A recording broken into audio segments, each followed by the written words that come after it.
Hey folks, welcome back to the Big Go Belt channel. My name is Zero Gravity and I'm clocked in to catch y'all up on all the great things that went bump in the night at Overlook Film Festival down in New Orleans, Louisiana. Listen, it's rare that this happens, but I enjoyed everything that I saw at the festival last weekend. Programming had a very nice, diverse spread of horrors, but I do have a favorite. Yes, I do have a favorite. The Ugly Stepsister was the centerpiece film of the festival, and it also walked away with the Audience Award this year. Very well deserved. In the grand scheme of the horrors this year, I think this will have a very secure spot in my top 12 of 2025, if I'm being completely honest. As her debut feature, Emily Blitchfield wrote and directed this fairy tale. For anyone who has ever compared their beauty to the standard, or anyone who has been shamed for making cosmetic changes to strengthen their confidence, or anyone across the multiverse that's ever had Tyra Banks as a mother. There are definitely a bunch of other groups that I think could really benefit from a screening of the Ugly Stepsister, but I know I can already cut that number in half at the least, due to the fact that not everyone will be built to stomach this type of movie. God damn it. To me, this is a movie I'm going to rewatch time and time again. As soon as I get my hands on that physical release, okay, that I know is coming, it has to be coming.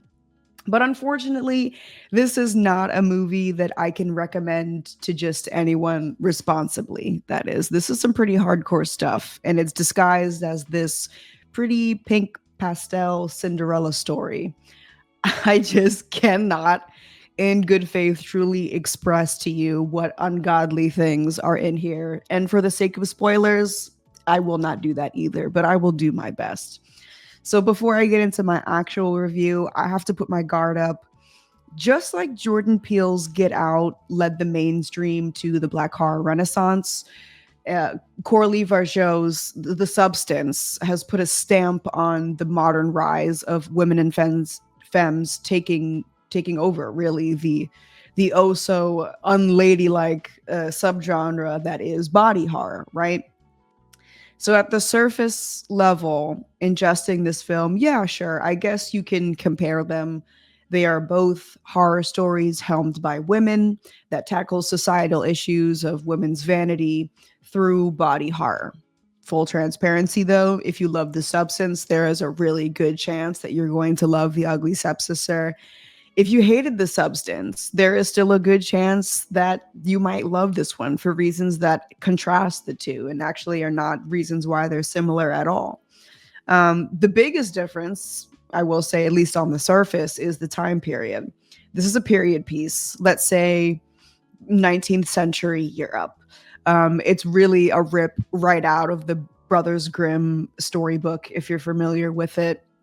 And the time this time the story, it's a Cinderella story, excuse me. It describes the gross desperation of a girl to achieve her manufactured dream of marrying the prince, right? Because that's the only thing that matters, right?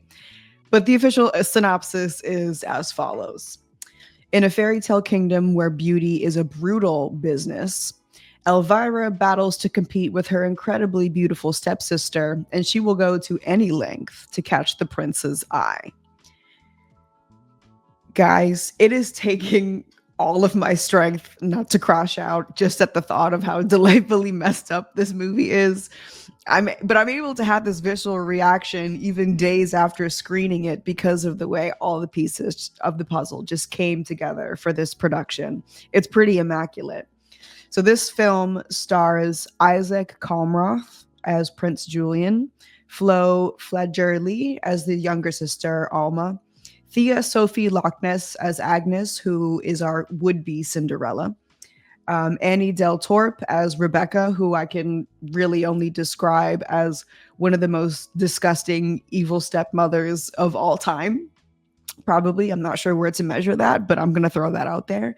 And Leah Myron as the ugly stepsister named Elvira. So this is a really tight cast of main characters, but the side characters of the kingdom shine just as much as the first build ones do. It's such a great ensemble and really sells the world of quirky romantic characters that would exist in a fictional fairy tale world. And I just love the way that all of these characters are written, the major ones, the minor ones, because aside from a select few, our main subjects aren't necessarily good or evil. They just are, but they also are incredibly misguided. But so are people in the real world, right? So, but in a separate world, just imagine where your quality of life depends on either your finances or your level of conventional beauty. Sure, it could be true that your stepsister could become your mortal enemy, even if she's really not that bad of a chick after all, just because she's got that conventional beauty and you don't. It really adds a layer of empathy and a bit of sadness to it. Not too much sadness though, because Blitchfield is clearly taking the laugh through the pain, laugh through the trauma route with this one. It's refreshing because historically it always feels wrong. It always feels bad to make women the butt of the joke in media. But that's because these jokes are commonly written by men. But when the jokes are crafted by women and put onto us in media, where we can take a look at societal pressures and how stupid and silly and ridiculous they can be, it does feel more appropriate to laugh in agreement in healing, which is, as a clown myself, I do appreciate. But during the Q&A after the film, Bletchfeld described her research process when it came to keeping this period film a timely one, and adhering to the beauty trends of that era and the standards of that time period. But let me warn you, this is one of the only few warning, or not few, maybe 700 in the course of this video so far. No spoilers though.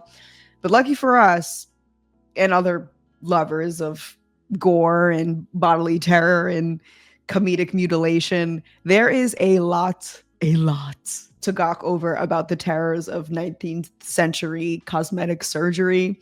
It is very punk rock, very, very punk rock. Oh, beauty is pain. That statement has overturned a whole nother meaning after screening this one.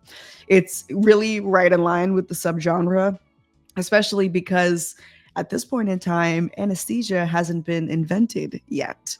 But also, after a second, you've got to remember that the things that humans will do to achieve a better quality of consciousness, or excuse me, a better quality of confidence, can also be pretty invasive, even in today's world. So it's actually not that hard to believe if you take a step back. But this movie is not scared. It's not scared at all to show you any or all of the details. Massive, massive trigger warning for physical trauma, for emotional abuse, bugs, big old needles, all types of bodily fluids. The complementary trauma is just so diverse in this film, and all of it is very, very well executed. I probably spent 2/3 of my movie screening experience leaned in my seat at a nice sharp 45-degree angle with my hand over my mouth like this. That's really all I have to say. I'm sure you can tell that this is a 5-star movie for me. I don't have many criticisms actually worth noting in this review. The Ugly Stepsister luckily has been acquired by Shudder, so you will be able to watch this at home fairly soon.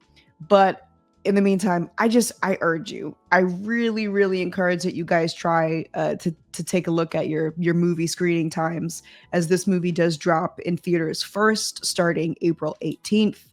And this movie was just made for you to react to it. So don't miss your next best theater experience. Please believe me.